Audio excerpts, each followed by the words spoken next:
Aule made them in secret, and that secret almost ended them before they ever opened their eyes.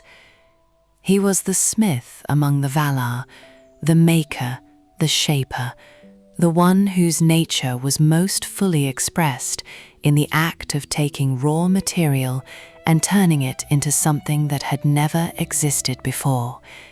He had given the world its bones, carved its mountains, laid the deep veins of metal through the rock, from which everything built and worked and worn would eventually be drawn.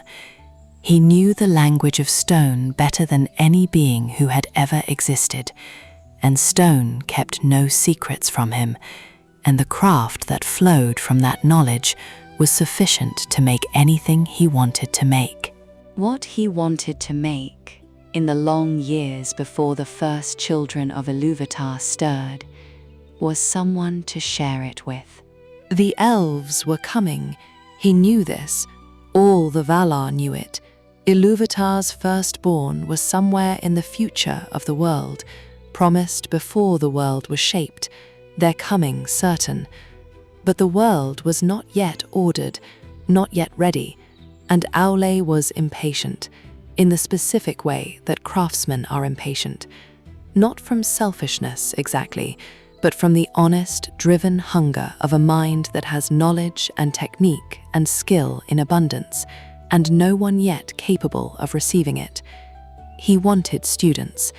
He wanted beings who would understand what he understood about the making of things, who could work alongside him rather than simply inhabiting the world he had helped to shape. And the elves were not yet there. So he made his own. He worked in secret, in one of the deep places where his nature was most at home. The accounts do not specify which place, only that it was underground, which fits everything about what he intended to create. And he made 7. Not one, not a multitude, but 7. And he made them with the specific qualities his craft suggested would serve best in the world as he knew it. Short and broad-bodied for endurance rather than speed, dense with the same patience stone carries, hard-handed, keen-eyed in the dark, built to last and built to endure. He gave them a language, Khazad-dûm, the only tongue they would ever call truly their own. And he made it as he made everything, precisely, completely, with the understanding that what he gave them to speak would shape what they were capable of thinking. And so he gave them a language as hard and as dense and as durable as the stone he loved, with none of the liquid grace of elvish tongues, but with an expressiveness about material and craft and the deep places of the world that no other tongue would ever quite match. Ilúvatar found him. The accounts give this moment with simplicity and without drama, and the simplicity is more devastating than any dramatics could have been. The one who made the Valar themselves came to Aule in his secret place and said, in effect, "What is this?" And Aule, who was not a deceiver by nature, who had worked in secret not from malice but from the craftsman's singular absorption in the making rather than in the broader consequences of what he was making, turned and looked at what he had done with the eyes of a being suddenly seeing it from the outside rather than from the inside. He said that he did not want dominion over them, that he had only wanted students, that he would destroy them if the One commanded it, and he raised his hammer to do exactly that. And the 7 shrank from the blow, the way creatures shrink who are capable of fearing, which was the first indication of something Aule had perhaps not fully expected, that Ilúvatar, in the moment of his discovery, had already quietly done what Aule's own craft could not do, and given them the thing a maker cannot give his own makings, however skilled he is. He had given them life. Real life. The kind that came from the one's own authority, rather than from any art. The kind that made them truly themselves, rather than puppets animated by their maker's will. Not because Aule had earned it for them, but because Ilúvatar took pity on the creatures themselves who could not help what they were, and perhaps also on the maker, who had acted from a love of craft and teaching, rather than from any desire for power, and whose contrition was genuine enough to constitute its own kind of answer to the wrong he had done. But there was a condition. The Elves, Ilúvatar's own firstborn, were still sleeping in the long darkness, waiting for the moment appointed for their waking. The dwarves could not precede them. They would have to sleep as well. 7 fathers placed in their sleeping chambers in 7 different parts of Middle-earth, in the deep places where Aule's nature had shaped what surrounded them, and where his children would wake most naturally when their time came. They would wake after the elves, and they would not wake all at once, and the one who woke first would be alone in the world for a very long time before the others joined him. This is the specific condition that shaped everything about the history that followed, that the dwarves came into consciousness alone, separately, scattered, one by one, across a world that was already old by the time they opened their eyes. Durin woke first.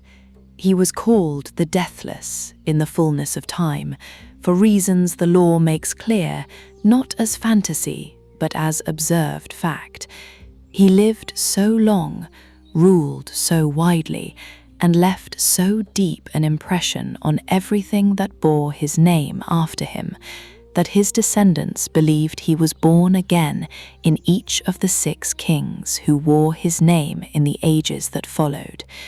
Whether this was reincarnation in the literal sense, or simply the recurrence of a specific face and bearing so distinctively Durin's that those who saw it in a later king recognized their first father's features looking back at them, the lore does not resolve.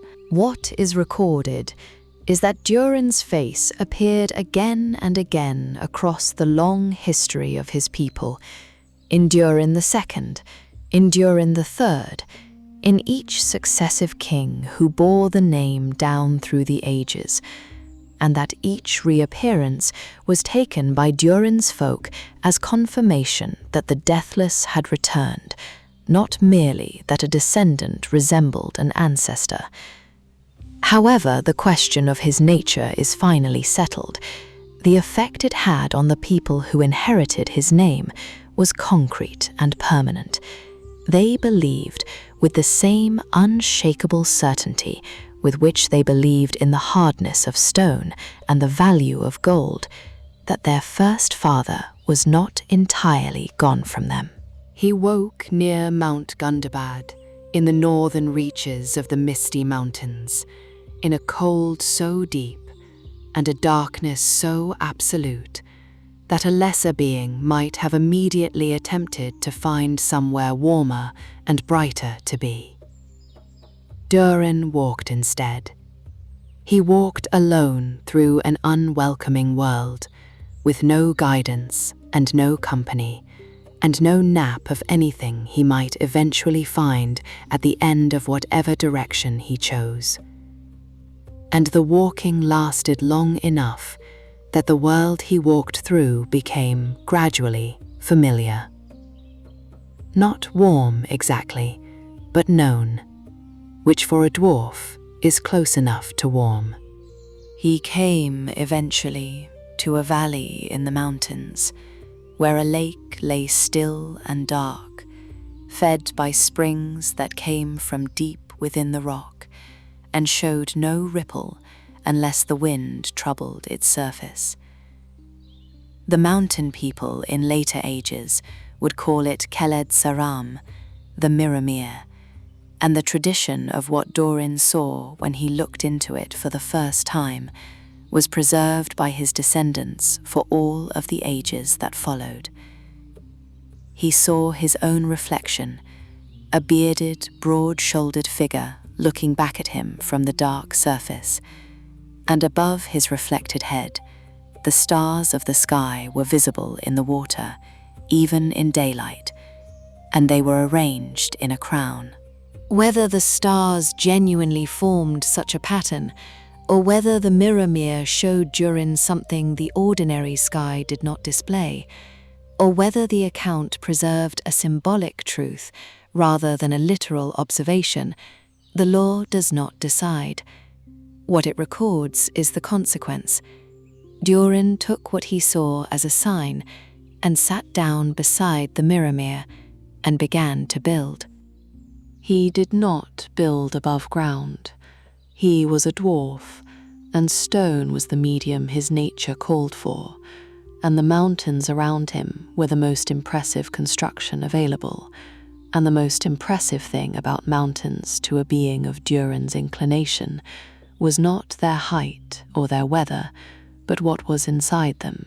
He delved inward and downward, following the rock's own grain, and the guidance of a craft he carried as a birthright from the maker who had shaped him, and the halls he opened in the long, slow years of his solitude became, in time, the foundation of the greatest dwarf city the world would ever hold. Khazad-dûm, the mansions of Durin, the place that later ages, when it had ceased to be what it was built to be, would know by another name entirely, Moria, the Black Pit, but that the dwarfs themselves always called by its proper name, with the specific stubbornness of a people that did not easily give up what was theirs, even when it had been taken from them. What Durin built there, across the long years of the First Age, and through the Second and into the Third, was not merely a mine. The distinction matters, and the dwarves themselves made it consistently. Mines are places you dig in order to take what you find and leave. Khazad-dûm was a city, with everything a city requires. Great halls broad enough to hold thousands at long tables for the feasting that dwarves loved, almost as much as crafting. Galleries of carved stone decorated with designs of such intricacy that the elves who eventually came to know them admired them in spite of the pride that made admiring anything built by dwarves difficult for some among them. There were marketplaces, smithies, storerooms, quarters for every kind of work the city required, and at the deepest levels, the mines themselves, where the seams of ore ran richest, and where, deeper than any other metal, the one thing found in Khazad-dûm and nowhere else in the world ran in thin veins through the rock. Mithril, true silver, the elves called it, or in elvish tongues, mithril, and the name became the common currency for the substance in every language that needed to name it, because no other language had a word for something that had no equivalent anywhere else. It was silver-colored, lighter than steel, stronger than any other metal then known, capable of being worked to an edge that held indefinitely, and to a suppleness that ordinary metals could not achieve without sacrificing the hardness. A shirt of mithril rings, the law says, weighed less than a silk garment, and turned blades that would have shattered chainmail of 20 times its weight. Its value increased with every passing century, not because it became rarer, It was always rare, the veins in Khazad-dûm narrow and deep, and requiring tremendous skill simply to reach. But because more generations came to understand what it could do and desired it accordingly. It was Mithril that drew the world to Khazad-dûm, and Mithril that kept Khazad-dûm central to the politics and economics of Middle-earth across all three of its great ages. The dwarves did not share it freely.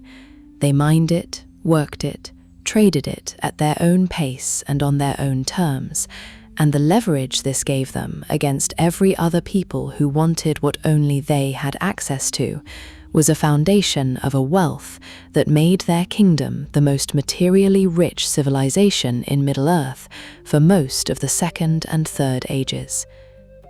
But before Khazad-dûm reached that height, the other 6 fathers had to wake, and the other 6 houses had to find their places in the world. They are named in the lore with varying degrees of detail. The Longbeards were Durin's folk, the house that bore his name and his face through the ages, and they were preeminent among the 7 from the beginning. Their halls were the greatest, their lineage the most carefully preserved, their position in the accounting of the dwarf peoples the first rather than merely the equal of the others. But the other 6 houses were real and substantial, and their stories, though less fully preserved, shaped the history of the ages in ways that Durin's own house could not have managed without them. The Firebeards and the Broadbeams woke in the Blue Mountains, far to the west of Durin's valley, in the region the First Age would know as Ered Luin, the mountains that ran like a spine along the western edge of Beleriand, before Beleriand was swallowed by the sea at the First Age's end. They built their kingdoms there in those mountains. Nogrod was the great hall of the Firebeards, and Belegost the stronghold of the Broadbeams, and between them these 2 houses produced some of the finest craftsmanship the First Age ever saw, and made themselves indispensable to the history of the Elder Days in ways that the lore preserves in detail, not always flattering detail in at least one significant case, but detail. The Ironfists, the Stiffbeards, the Blacklocks, and the Stonefoots woke in the far east of Middle-earth, in mountains whose names the Western lore preserves only incompletely, in kingdoms whose histories are the least recorded of any of the 7 houses, because the Elvish and Mannish writers who kept the surviving accounts had less contact with the eastern houses than with Durin's folk or with the Blue Mountain dwarves. What is known of them is primarily the outline of their relationship to the wider world, that they maintained trade connections with the peoples of the East, that Sauron's reach in the Second Age extended towards them as towards everyone else, and that the 7 rings given to dwarf lords were distributed among all 7 houses rather than concentrated in Durin's folk alone. The 7 rings deserve their own examination because they illustrate something important about the nature of dwarves that Sauron discovered only after it was too late to fully exploit it. He had intended, when he distributed those rings through the dwarf lords, to do to dwarves what he did to men with the 9, bind them, enslave them, draw them through the ring's connection to the One toward his will, make of them servants rather than free peoples. The plan failed, and its failure is recorded with a bluntness the lore rarely deploys about Sauron's schemes. The dwarves were too strong, too hard, too deeply rooted in themselves for the rings to reach the part of them that could be hollowed out and replaced. Aule made them hard as stone, literally, with a literal intention. They would not become wraiths. The rings could not unmake what Aule had built more solidly than any ringcraft could reach. What the rings did instead of enslaving them was inflame them. The dwarvish hunger for gold and treasure, already pronounced, already a defining feature of their character, that every account of them acknowledges without apology, because they acknowledged it themselves, was amplified by the rings they wore, until it became something closer to an addiction than a preference, a need that drove their owners toward ever greater risk in pursuit of ever greater hoards, and in several cases, drove those hoards eventually toward the one thing capable of consuming both ring and hoard simultaneously: dragons. 3 of the 7 rings, the accounts say, were consumed by dragonfire, when the creatures Morgoth had bred in an earlier age turned their appetite toward dwarvish gold, and the rings within it, in the long centuries when the great drakes troubled the northern territories. 2 more were recovered by Sauron himself, reclaimed through methods the lore does not specify in full, but whose general character can be inferred from what Sauron was. By the end of the Third Age, only 2 of the 7 could be accounted for with any certainty, and one of those passed from the last heir to bear it under circumstances that belong more fully to the chronicle of that heir's story than to this one. But long before the rings complicated the dwarves' history, something far more immediate was doing so, and the something odds across the First Age, in ways neither people entirely recovered from. The Dwarves of Nogrod made the Nauglamír. It began as a commission, as the best and worst things the dwarves were involved in across the elder days tended to begin. A great lord wanted something made that only dwarvish craft could produce, and the Dwarves of Nogrod were the craftsmen he came to. The lord was Finrod Felagund, elvish king of Nargothrond, and a lord of such consistent generosity and goodwill toward both men and dwarves that his name appears repeatedly in the lore as an exception to whatever rule of elvish-dwarvish tension was otherwise operating. He wanted a necklace of extraordinary craft, something that would demonstrate the full range of what the finest dwarvish smiths could accomplish when given the materials and the freedom to work at the height of their ability. The Nauglamír they produced for him was exactly that, a necklace of wondrous make, gold and silver interlaced with chains of such fine work that the individual links caught light differently from every angle, set with gems brought from the most distant quarters of the world, a piece of craft so complete in its achievement that it passed through the hands of every subsequent owner as a near sacred object rather than merely a piece of jewelry. Then it fell, eventually, and by a chain of events too long to trace fully here, into the keeping of Thingol of Doriath, and Thingol made a decision that the lore records with ambiguity as the single choice most directly responsible for the catastrophe that followed.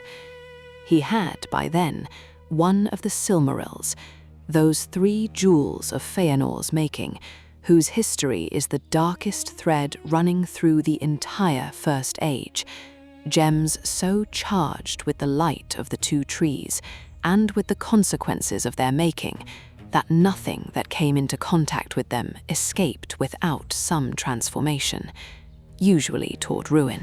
Thingol decided he wanted the Silmaril set into the Nauglamír, the greatest jewel in the greatest necklace, and he commissioned the same craftsman who had made the necklace in the first place to do the setting. They did it. The Dwarves of Nogrod set the Silmaril into the Nauglamír, and what they made of that combination, the greatest jewel ever wrought within the greatest necklace ever made, blazing with the light no other source in the world any longer provided, was an object of such concentrated beauty that it turned the will of the craftsman who held it in a direction craft hunger sometimes goes when the thing being held is too wonderful to release. They killed Fingal and took it.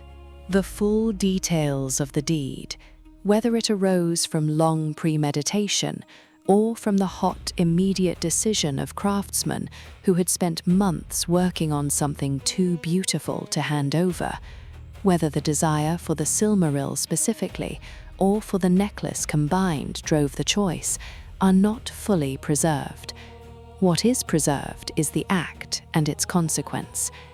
Fingal's people hunted the murderers down and recovered the necklace and the Silmaril it now held, and the dwarves who escaped the pursuit brought the news of what had happened back to Nogrod, and Nogrod sent an army to Doriath. They sacked Menegroth, the great underground palace of the Sindar, Thingol's Hall, the 1,000 caves, the finest elvish building in Beleriand, and the seat of a kingdom that had stood protected and inviolable under Melian's enchantment for the entirety of the First Age, was broken and looted by the army of Nogrod in the single most decisive act of dwarf-elf hostility the First Age recorded. They took what treasure they could carry, and they burned what they could not, and they killed elvish soldiers in the halls of a city that had not previously been entered by any enemy at all, and they marched home, weighted down with the accumulated craft of centuries, including the Nauglamír and the Silmaril Set within it. They did not reach home. Beren, who had more reason than any living person to care about that particular Silmaril, intercepted them at the river Ascar with a host of Lyquendi, the green elves of the forests, and in the battle that followed, the army of Nogrod was destroyed and the necklace recovered. The dwarves of Nogrod were never what they had been again. Whether the loss of so many warriors in that campaign, combined with the subsequent events of the First Age's ending, was what reduced them permanently from the status of a great house to a people absorbed eventually into Durin's folk when the Blue Mountains ceased to be their primary homeland, this the lore does not state directly, but the arithmetic of the centuries following does not suggest a different conclusion. Belegost's record across the elder days is sharper and, in certain respects, far more credible as military history than as the site of a great crime. The Broadbeams are remembered primarily for two things: the quality of their building and the specific courage of their warriors at the Battle of Unnumbered Tears. Azaghal, Lord of Belegost, marched his people's forces to Nirnath Arnoediad, the same catastrophic battle that broke the combined armies of elves and men and opened Beleriand to Morgoth's dominion. And what the Dwarves of Belegost did there, when the dragon Glaurung came against the allied lines and broke them, was the one thing that prevented the rout from becoming a total annihilation before anyone could escape it. The dwarves had for their great battles helmets and masks of steel that covered their faces entirely, and these masks, combined with the natural resistance of dwarvish constitution to fire and heat, made them the one group on that battlefield who could stand directly in Glaurung's fire-breathing path without immediately dying or fleeing in the panic that the dragon's presence generated in nearly everything else that faced him. They held, while everything else ran. The Dwarves of Belegost stood their ground and fought the dragon directly, and Azaghal himself drove his blade into Glaurung's belly, the one unarmored place, as would be proven again many ages later by a different blade in a different hero's hand, and wounded him, drove him from the field, changed the battle's shape even in the moment of its loss. Glaurung's wound was not mortal that day, but the wound was real. The father of dragons driven back by a dwarf lord with a knife, and the accounts of the battle preserved this fact with the understated respect of chroniclers who knew what it cost and who paid it. Azaghal died of wounds in the same action, carried from the field by his own people, who then, in the custom of the Dwarves of Belegost at moments of the highest grief, sang as they marched, and the sound of their singing in the ruins of that battle was unlike anything elf or man present had heard before, strange and deep and entirely self-contained. The dwarves honouring their dead in a language that was not available to anyone standing nearby, the secret tongue of Aule's children, kept private even in grief. This brings the history properly to the matter of that language, because Khazad-dûm is not merely a cultural detail. It is one of the most fundamental expressions of what the dwarves were and how they understood themselves in relation to the rest of the world. They never taught it to outsiders. This is absolute in the lore. There is no exception recorded in any surviving account.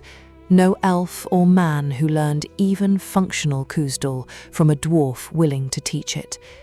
They used the languages of whichever people they traded with for all external commerce and diplomacy, learned the tongues of their neighbours with the practical efficiency of a people who understood that trade required communication and were willing to make the necessary accommodations. But Khazad-dûm remained entirely theirs. They did not carve it in places outsiders could read. They did not speak it in the presence of non-dwarfs. They did not reveal their own true names, the names given in Khazad-dûm, the names they used among themselves, to anyone outside their own people, so that the names by which dwarves were known to the wider world were always translations or adoptions in other tongues, exterior identities that concealed the interior one. Why? The lore suggests several things without definitively resolving any of them. Partly, it was simply the character Aule had built into them, secretive, interior, deeply private about the things that mattered most, sharing freely in trade what they protected fiercely in identity. Partly, it was the specific nature of Khazad-dûm itself, given to them by Aule as a gift of his own making, and therefore carrying a sacredness that a language received as a birthright from one's maker was bound to carry. And partly, perhaps, it was the wisdom of a people who had spent enough time as a minority among peoples larger or more politically powerful than themselves, to understand that keeping something entirely to themselves was the one form of control no external circumstance could take from them. They also kept secret where they buried their dead, and even whether dwarf women existed at all was a matter of some external uncertainty for a considerable portion of Middle-earth's history, because the women of the dwarves appeared so rarely outside their own halls, and when they did appear, looked, by the accounts of those few outsiders who encountered them, sufficiently similar to dwarf men to make the distinction unclear to unfamiliar eyes. Dwarf women were not, the law specifies, a separate caste or a hidden population kept deliberately from the world. They simply lived as their people lived, indoors and purposefully, and saw no particular reason to go outside and introduce themselves to strangers who were unlikely to understand them. They numbered roughly a third of any given dwarvish community, and some among them kept beards as notable as their menfolks, though this last detail is presented in the lore with a mildness that suggests it was simply true, rather than remarkable. The Second Age saw Khazad-dûm at the height of its glory.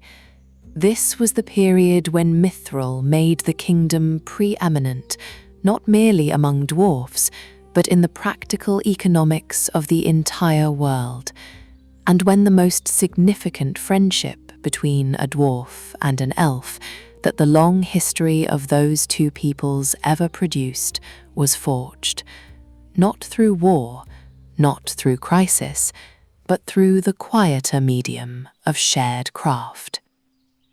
Narvi was the craftsman, a dwarf of Khazad-dûm, working in the years of the Second Age's long peace, when Sauron had not yet fully shown his hand, and the free peoples of Middle-earth had not yet fully understood what was gathering in the east. Narvi was a maker of the very first order, skilled enough and trusted enough by his own king to be given the commission for the west gate of Khazad-dûm, the great doors through which trade and travellers entered the mountain from the elvish road that connected the western lands to the dwarf kingdom's western face. He made those doors with Celebrimbor, the master smith of Erebor, lord of the Gwaith Imyrdain, greatest craftsman the Noldor had produced in Middle-earth since the elder days. They worked on the doors of Durin together, the dwarf and the elf, and what they made of that collaboration was a thing that could not have been produced by either alone. The doors were of Mithrin, yes, but Mithril worked according to principles of craft that the two makers brought from two entirely different traditions, inlaid with designs drawn in Ithildin, a substance that reflected only starlight and moonlight, invisible in any other illumination, that incorporated the emblems of both makers alongside the symbols of Durin's house.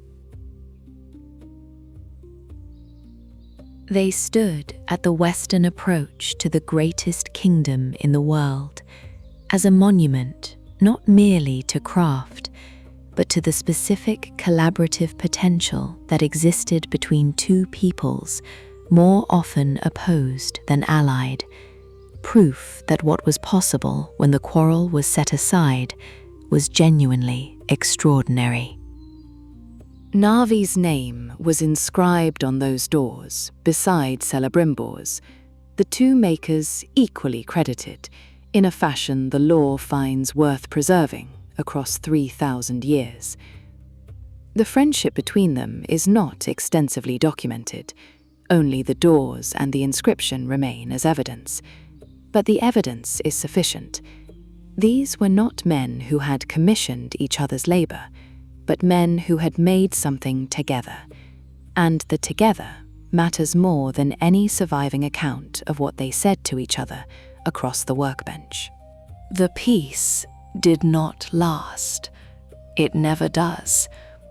What came against Khazad-dûm in the Third Age came from within the mountain itself, from the depths the dwarves had spent ages digging toward, drawn ever deeper by the mithril veins that ran into the roots of the mountains and kept running further in than any prudent mining plan could easily justify stopping. The accounts of this catastrophe belong more fully to the chronicle already told of the thing that slept in those depths, but the impact on Durin's folk belongs here, because it is the wound around which the remainder of their Third Age history is organized. Durin VI died in the year 1980 of the Third Age, the king of the greatest dwarf kingdom in the world. His son, Nain I, died the following year, in the same halls, fighting the same enemy. And then, in the year 1981, the dwarves abandoned Khazad-dûm entirely, the halls Durin the Deathless had first carved from the living rock, the city that had grown over 3 ages into the greatest thing any dwarf had ever built, the source of the mithril on which the entire prosperity of their people had rested, for 2 full ages of the world. They left it to the dark and the thing that had claimed it, and they scattered, and the scattering defined what Durin's folk became for the remainder of the age. They called the creature that drove them out Durin's Bane. The name said everything a name needed to say. Some went to the Grey Mountains in the north, some went south to the arid Mithrin, some went further still into the Iron Hills in the east, where Dane, grandson of Nain I, eventually established a community sufficiently stable to endure. And one line, the line that mattered most for the history of the Third Age's remaining centuries, found its way eventually to the Lonely Mountain. Thráin I came to Erebor in the year 1999. He had wandered for nearly 2 decades after the abandonment of Khazad-dûm, leading a diminished people in search of a place that could replace what had been lost, which nothing could, and he knew this. But the replacement of what cannot be replaced is the only work available to those who have lost what is irreplaceable. And so he led his people toward the Lonely Mountain and delved into it, and found in its innermost treasury the Arkenstone. The Arkenstone, the heart of the mountain, a gem found in the primordial rock of Erebor itself, not brought in from any external source, but grown within the mountain across the long ages before any dwarf arrived to find it. White, but within its whiteness, every colour that has ever existed, shimmering in patterns that shifted with the angle of observation. A thing of such beauty that the tradition of Durin's folk declared it beyond price and beyond ownership in the ordinary sense. It belonged to the king under the mountain, whoever that was, as an inseparable part of the kingship itself, not a treasure among treasures, but the centre around which all the other treasure of Erebor organized itself. Erebor grew. Durin's folk were builders as they were miners, and the Lonely Mountain proved rich in more than the Arkenstone. Iron and copper and gems of many kinds ran through its rock, and the wealth that flowed from the mountain's mines attracted craftsmen and traders, and eventually a substantial community of men in Dale, the town that grew at the mountain's foot, to service the traffic that the dwarf kingdom generated. For several centuries, the Lonely Mountain was the most prosperous single place in the northern regions of Middle-earth. The market at its gates, handling goods from the Iron Hills and the Grey Mountains and Rhûn, and points further east and south. A demonstration that the dwarves of Durin's line had not lost in the dispossession that followed Moria's fall, either their industriousness or their capacity for the kind of deep mining that produced wealth worth trading. Thráin was the king under the mountain in the year 2770 of the Third Age, when Smaug came.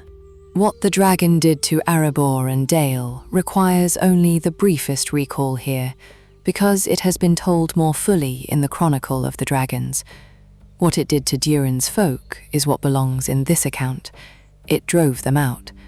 Thráin and his son Thráin II and a remnant of their household escaped with what they could carry, including the Arkenstone. No, the Arkenstone was not carried out. It remained inside the mountain, in the hoard Smaug settled on, and this loss was in some ways more significant to Durin's folk than the loss of any measurable wealth, because the Arkenstone was not merely valuable, but defining. Its absence from Thráin's hands meant that the kingship he carried into exile was incomplete, a king without the heart of his kingdom, and the incompleteness defined the exile more vividly than any poverty could have. Thrall wandered. Thráin wandered. The dwarves of Durin's line dispersed into the various communities of their people, working for hire where their skills were needed, never quite settling, because the place they wanted to settle was occupied by something they were not yet strong enough to remove.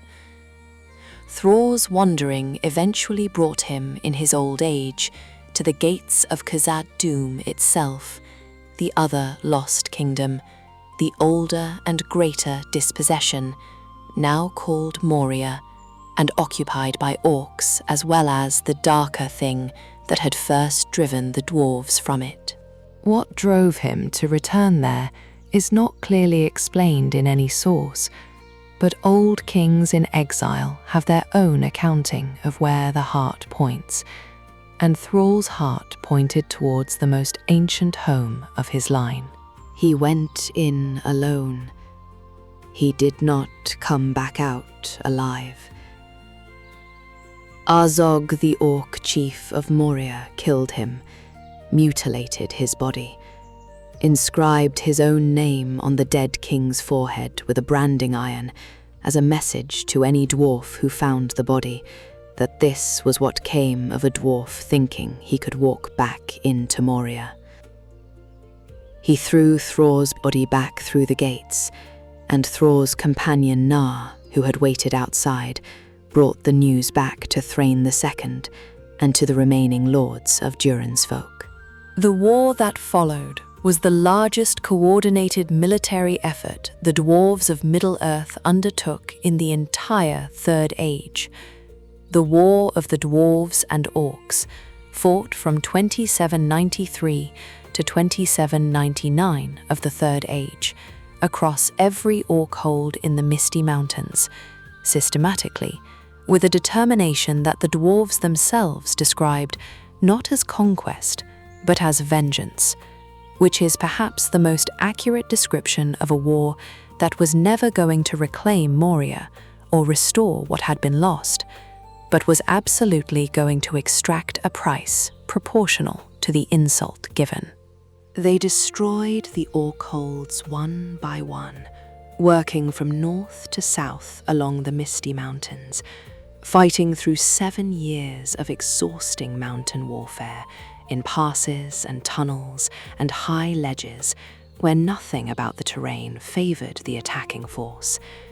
The orcs gave ground slowly and fought hard for every hold, but dwarvish patience and dwarvish fury, combined in a combination that the orcs apparently had not expected in the enemy they had provoked, proved sufficient every time. Hold after hold fell. By the time the war reached its final concentration, the orcs driven into Moria from every other point of retreat, the dwarves moving in from outside, the confrontation settling towards Azanulbizar, the valley before Moria's eastern gate, known to the dwarves as Nanduhirion, the only orc strength remaining was that which had concentrated itself inside Khazad-dûm's walls and behind its gate.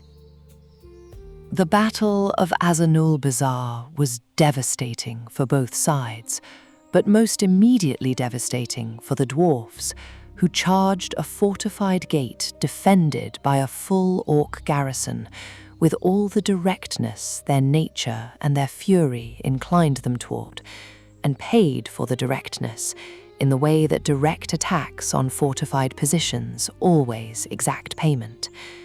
They took terrible losses through the morning, pressed against the gate, dying in significant numbers, and the accounts say that the battle was going against them and would have been lost when Dane Ironfoot, young, barely out of what his people counted as youth, Lord of the Iron Hills, arrived with a fresh force and struck the orc lines from a different direction. Azog himself died in that battle.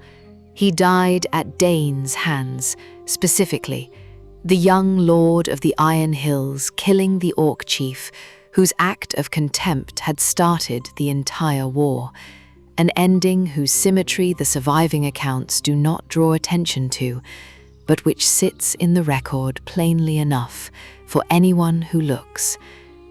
Azog's head was taken, and the short sword that Thrall had been carrying when Azog killed him was retrieved and used, and the war was essentially finished in that moment, the surviving Orcs broken and scattering, and the valley before Moria's gate held by the dwarves who had marched from every kindred to fight in it. They could not go in. Thorin's grandfather had won back the gate of the greatest dwarf city in the world, at the cost of the bloodiest battle his people had fought in centuries. And Dain Ironfoot looked at the gate and felt what was behind it, and said that no dwarf should enter Moria while Durin's bane remained, and turned home with what survived of his people. Thorin's father, Thráin II, was one of those who survived, injured but alive. He burned the bodies of the dead, rather than burying them, because there was no time and no resource to cut stone tombs in enemy territory. And this burning was itself understood among the dwarves as a significant departure from custom, a further wound of the war added to all the wounds in metal and flesh. Thráin's story after the Battle of Azanulbizar is one of the quieter tragedies of the later Third Age. He still possessed the last of the 7 dwarf rings, the one ring his house had kept, the one Sauron had not yet recovered. He brooded on the lost kingdom, the lost Arkenstone, the state of his people scattered and diminished, and without a home worthy of the name. In the year 2841, only 4 decades after the Great War, he went east alone, intending, some accounts suggest, to begin a journey back toward Erebor, though what he thought he could accomplish alone, that he could not organize his people to accomplish together, is not clearly explained in any source. He was captured. Sauron's servants found him in the wilderness and brought him to Dol Guldur, and the last of the 7 dwarf rings was taken from him there, not freely given. And Thráin died in Dol Guldur's dungeons in the year 2850, 20 years after his capture, which says something about both the stubbornness of dwarves and the particular way Sauron's interest in keeping a prisoner alive could outlast what any ordinary captivity would have allowed. His son Thorin inherited a people in exile, a claim to a kingdom held by a dragon, a grudge against the world so deeply structural it had stopped feeling like anger and started feeling simply like identity. He was called Oakenshield because of a battle in his youth, the Battle of Azanulbizar itself, where he had lost his axe in the fighting and taken up an oak branch to serve as both shield and club, and had used it well enough that the name attached and stayed. He was tall for a dwarf, broad, dark-haired, with a forked beard that already carried streaks of silver by the time the history most associated with his name began, and his face had the carved quality of someone who had spent their entire adult life in exile, without ever quite making peace with the exile. He had a sense of royal dignity that his circumstances did nothing to support in any material sense, and he maintained it anyway, because dignity that requires external support is not dignity at all. In the year 2941 of the Third Age, Thorin Oakenshield sat in a hole in the ground in the Shire, listening to a wizard explain why a burglar was necessary for the plan he had in mind, and the account of what happened next belongs more properly to the Chronicle of the Dragon than to this one, except in the aftermath. Smaug died, and the lonely mountain stood open, and the question of who the treasure inside it now belonged to required the sort of negotiation that tends to go badly when at least one of the parties involved has spent their life believing the answer is self-evident. What the Battle of 5 Armies cost Thorin, and what his own final choices in the days before that battle cost him personally, are part of a story already known in its full detail. He died inside the mountain he had reclaimed, and Dane Ironfoot, the same Dane who had killed Azog at the gate of Moria a century and a half before, became king under the mountain in his place, and the kingdom that Smaug had occupied for 171 years was restored to Durin's folk at last. The Arkenstone did not go back to them. It was buried with Thorin, at his own wish, placed on his chest where it had rested as the symbol of his kingship across the weeks between the dragon's death and his own. And whatever quality the heart of the mountain had carried for every king of Durin's line who had held it, was placed in the stone rather than at the world's disposal.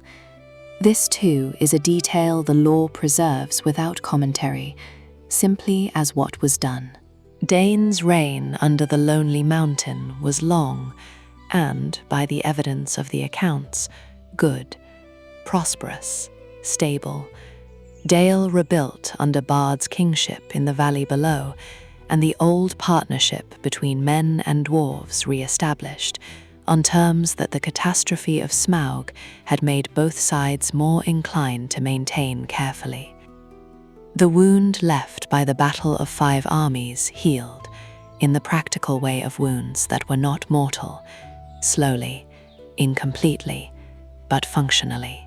When the War of the Ring came to the north in its final year, Sauron striking outward on every front simultaneously, the armies of Mordor and of allies the Dark Lord had gathered across the east, moving against every stronghold of the free peoples at once. Dane was an old king, ancient by the reckoning of his people. He died in battle before his own gate, fighting to defend Dale against an eastern army, while Gondor was under siege, and the ring was being carried toward the fire. And the account of his death is brief and unadorned, and entirely characteristic of what the lore says about dwarves at their best. He stood over the body of Bard's son Brand, the new lord of Dale, who fell defending the city beside him, and did not leave that position until he himself was killed, and a body so positioned was found when the battle was over. The battle ended when the news of the ring's destruction reached the eastern front, and the armies of Sauron lost the will that had driven them, the sudden collapse of the organizing force behind every campaign, leaving the individual soldiers without direction or purpose. Dale and Erebor held. Gimli, son of Glóin, had gone south with the Fellowship before any of this, had walked the long road from Rivendell through Moria's dark and Lothlorien's gold, and the falls of Rauros, and the fields of Rohan, and the siege of Helm's Deep, and the paths of the dead, and the Pelennor fields. He was, by the accounting of those who walked beside him across all that distance, exactly what every dwarf in every account of them has ever been and could not have helped being.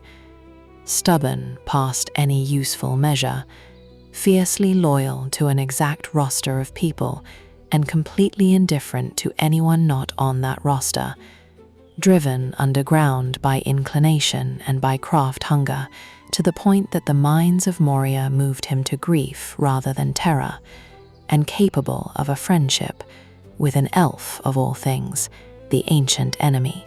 The people his own ancestors had killed over a jewel, and who had killed dwarfs in return, for reasons the killing didn't improve. So genuine and so deep that the songs composed about it afterward struggled to find a precedent anywhere in the long history of either people. He founded a dwarf colony in the glittering caves of Helm's Deep in the years following the ring's destruction, bringing craftsmen to work in a cave system whose beauty had moved even him to a wonder he admitted freely, rather than keeping to himself, in the first and perhaps only recorded instance of a dwarf enthusiastically praising a natural formation to anyone who would listen.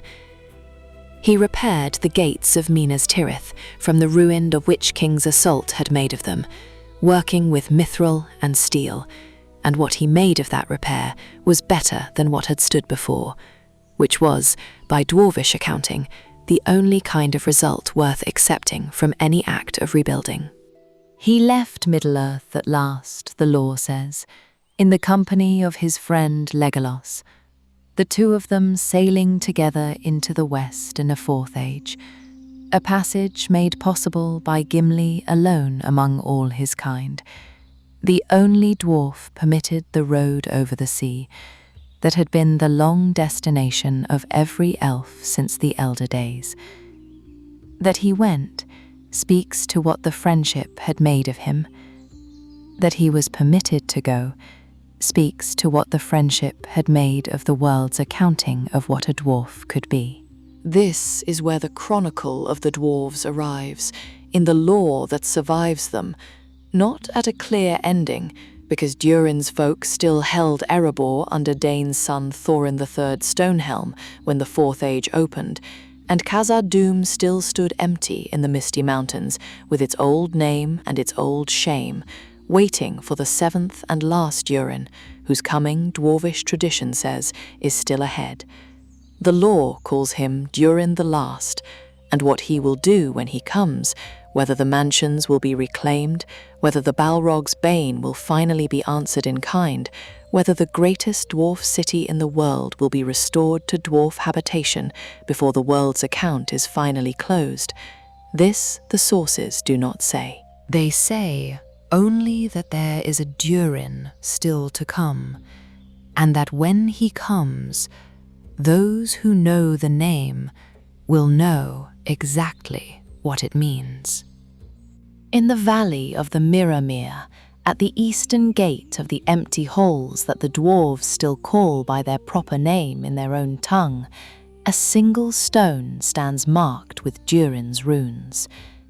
The inscription names the king and his lake and the stars he saw reflected in it on the morning that became the founding of everything that followed.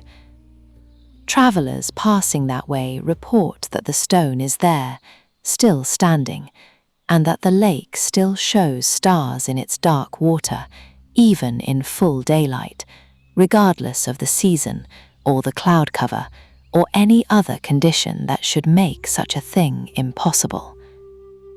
Some things, it seems, the water remembers, regardless of whether anyone is still alive who set them there to be remembered.